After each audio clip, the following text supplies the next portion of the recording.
Aka dostlar, hoş elek miste. Son çokusundabız. Pagoda bugün sonun. Ол жерде дагы инилерибиз, карындаштарыбыз мистеттер атат. Бул жерде Жалал-Абадтан дагы бир кыйын кызы мистеттер атат. Карындашым, атың ким? Диана. Диана, Диана, бийикке чыгып териш кыйынбы мистени? Оңой эле. Оңой эле, бир аз катыраак сөйлөгүн. Оңой эле. Мистени жалаң бышкандар эле терип атасыңарбы? Ооба. Бийиктиктен эч ат болбой. Бул жактагы инибиз, үкөбүз. Атың ким, үкөм? Мелис. Мелис. Мелис, канчанчы класста окуйсуң? 7. 7-нчи класста. Мисте канча күндөн бери терип атасың? Көп болуп калды.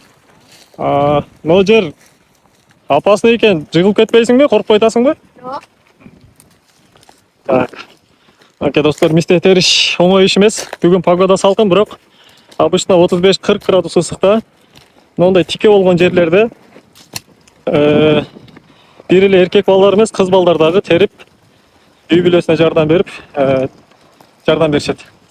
Мына жерде Нуртилек, өткөнкү видеодон тааныгандар билет. Нуртилек, кандайсың? Алейкум ассалам. Жакшы, рахмат, өзүң кандай? Нуртилек, кандай болуп атат мисте? Жакшы болуп атат ака. Жакшы болуп атабы? Бычкандарды терип атасыңбы? Бычкандарды терип атат. Комментарийде көктерин терип атасыңар деп көп адам жазып атат да. Бычкандарды терип атат. Бул агаргандар бычканда турабы мына? Нуртилек, мистенин баасы кандай болуп калды мына бүгүн 4-августта? 4-августта 5 сомдон болот да суусу. Суу мисте тегирменден чыкканы 500 сом болуп атат, Куругу болсо 800, 700. 700, 800 сапатына жараша кете берет, Ооба. 900 сомдуктары барбы мындай? Ооз ачык чоң-чоңдору. Бар. Андайларды эле тапса болот, Тапса болот, ооба. Макул, чоң рахмат. Мына достор, ошол эле жерден дагы бир инибиз, үкөбүз. Ассаламу алейкум. Ассаламу алейкум. Атың ким, үкөм? Султан. Султанбек, кандай, жакшы болуп атабы мисте териш? Мисте калып турбу? Ооба. Же түгөнүп эле калдыбы? Калды. Түгөнүп эле калды. Мондай бийик жерде тергенден коркпойсуңбу, Султан? Жок.